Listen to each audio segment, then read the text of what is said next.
Assalamualaikum warahmatullahi wabarakatuh. Perkenalkan, nama saya Stefani Wulandari dengan NPM 2024 Saya dari Fakultas Farmasi Universitas Pancasila. Di sini saya akan menganalisis kesalahan berbahasa Indonesia yang diampu oleh Dr. Muasisa Jadidah MPD.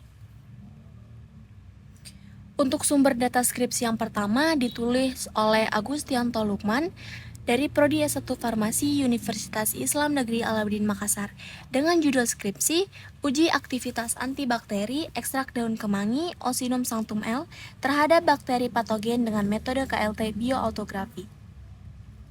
Lalu sumber data skripsi yang kedua ditulis oleh Winda Gustienda dari Prodi S1 Farmasi Universitas Sumatera Utara Medan dengan judul skripsi Uji Efek Antidiare Ekstrak Etanol Kulit Batang Salam Siscium polyanthumui terhadap mencit jantan.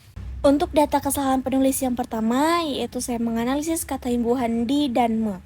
Yang pertama, senyawa aktif yang terdapat di dalam bahan yang diperiksa terhadap pertumbuhan mikroorganisme uji. Untuk pembenarannya, senyawa aktif yang terdapat di dalam bahan yang diperiksa terhadap pertumbuhan mikroorganisme uji seharusnya ditulis sebagai di dalam karena di dalam merupakan keterangan tempat atau posisi. Kesalahan yang kedua, adanya mekanisme yang mempengaruhi langkah akhir sintesis. Untuk pembenarannya, adanya mekanisme yang memengaruhi langkah akhir sintesis. Karena kata mempengaruhi itu, kata dasarnya adalah pengaruh. Jadi ketika mendapat imbuhan me, maka akan terjadi peluruhan. Lalu data kesalahan yang ketiga, seperti yang telah dijelaskan di atas. Untuk pembenarannya, penulisan kata dijelaskan seharusnya ditulis dijelaskan atau digabung. Penulisan di atas seharusnya ditulis di atas, dipisah karena di atas merupakan frasa keterangan tempat. Selanjutnya, data kesalahan yang keempat, di bawah dinding sel bakteri adalah lapisan membran sel lipoprotein. Untuk pembenarannya, kata di bawah seharusnya ditulis terpisah menjadi di bawah karena di bawah merupakan preposisi yang mendeskripsikan posisi atau tempat. Lalu yang kelima, di samping itu struktur mikroorganisme berbeda dengan struktur sel manusia.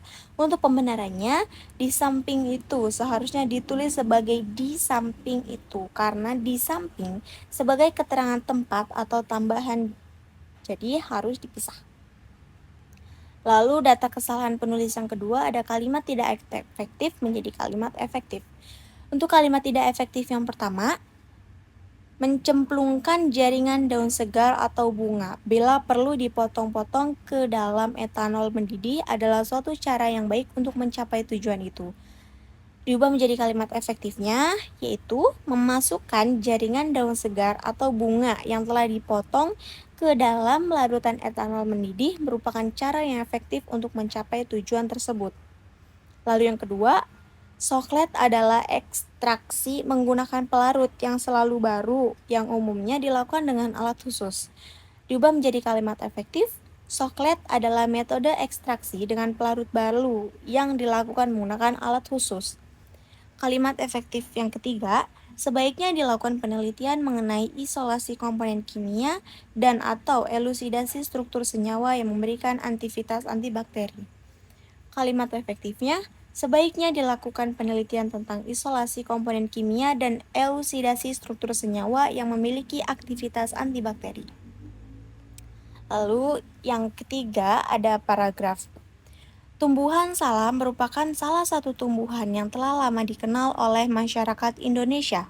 Bumbu dapur yang banyak digunakan sebagai penyedap masakan ini ternyata juga berfungsi sebagai obat tradisional karena kandungan kimia di dalamnya.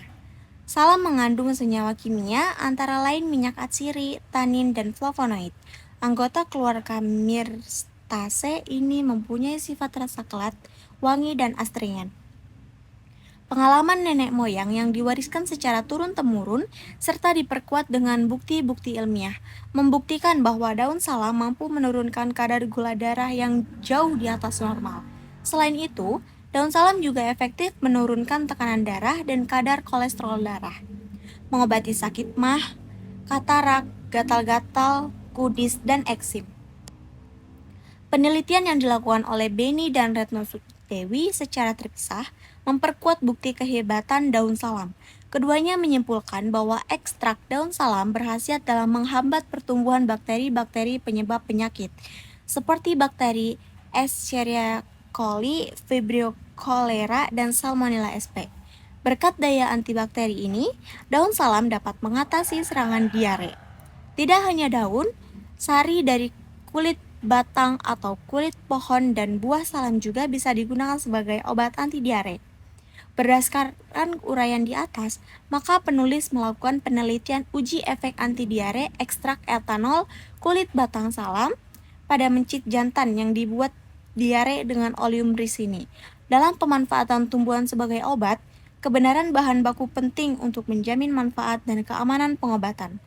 Oleh karena itu, sebelum dilakukan penelitian untuk melihat efek tumbuhan secara farmakologi, tumbuhan yang digunakan dikarakterisasi terlebih dahulu untuk menjamin mutu bahan baku yang akan digunakan.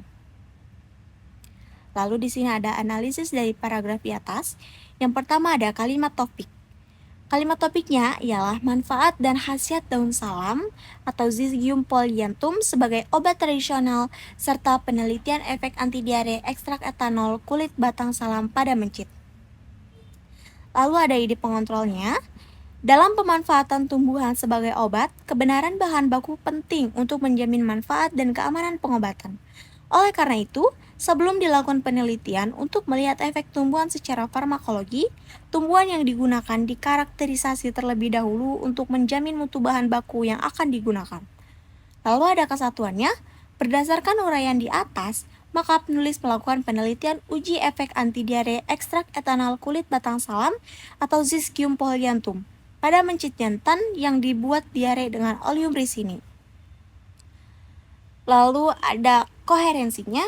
Dalam paragraf tersebut bisa dikatakan koheren karena menyangkut beberapa hal berikut, seperti yang pertama, penggunaan topik yang konsisten. Seluruh paragraf fokus pada pemanfaat dan khasiat daun salam. Yang kedua, penggunaan kalimat yang saling mendukung. Melalui penjelasan tentang manfaat daun salam, misalnya untuk menurunkan gula darah, kolesterol, dan mengatasi diare. Lalu ada kalimat penyimpulnya.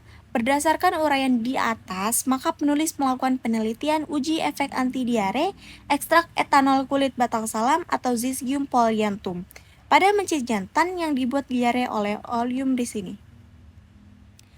Lalu di sini ada kalimat pendukungnya. Yang pertama, salam mengandung senyawa kimia antara lain minyak atsiri, tanin, dan flavonoid. Yang kedua, pengalaman nenek moyang yang diwariskan secara turun-temurun serta diperkuat dengan bukti-bukti ilmiah, membuktikan bahwa daun salam mampu menurunkan kadar gula darah yang jauh di atas normal. Selain itu, daun salam juga efektif menurunkan tekanan darah dan kadar kolesterol darah, mengobati sakit mah, katarak, gatal-gatal, kudis, dan eksim. Yang keempat, keduanya menyimpulkan bahwa ekstrak daun salam berkhasiat dalam menghambat pertumbuhan bakteri-bakteri penyebab penyakit seperti bakteri Escherichia coli, Vibrio cholera, dan Salmonella sp. Sekian dari saya, kurang lebihnya mohon maaf. Wassalamualaikum warahmatullahi wabarakatuh.